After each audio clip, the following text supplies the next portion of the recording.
మంచి వాళ్ళు ఎందుకు త్వరగా చనిపోతారో మీకు తెలుసా?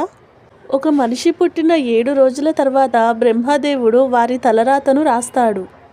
ఒక ఆత్మ ఈ భూమి మీద చాలా వేల సార్లు జన్మిస్తుంది. అలా జన్మించిన తర్వాత ఒక్కసారి మానవ జన్మ దొరుకుతుంది.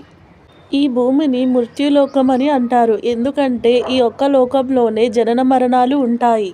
అందుకే శ్రీకృష్ణుడు భగవద్గీతలో యదా యదా హి ధర్మస్య గ్లానిర్భవతి భారత అనగా ఒక మనిషి తన కర్మ పూర్తయిన తర్వాత ఈ భూమిని విడిచి వెళ్ళిపోవాలి అని అర్థం.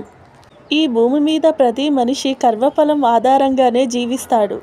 ఒక మనిషి తాను చేసే కర్మ పూర్తయిన తర్వాత ముక్తిని పొంది స్వర్గలోకానికి వెళ్ళిపోతాడు. ఎక్కువ కాలం జీవించే వారిని రాక్షస ఆత్మలు అని అంటారు. వీళ్ళు చేసిన చెడు కర్మలకు మొత్తం ప్రాయశ్చిత్తం దొరికిన తర్వాతనే వీరికి ముక్తి లభిస్తుంది. మంచివారు ఎప్పుడు వాళ్ళ జీవితాంతం మంచి కర్మలనే అనుసరిస్తూ ఉంటారు కాబట్టి వారి జీవిత చక్రం తక్కువగా ఉంటుంది.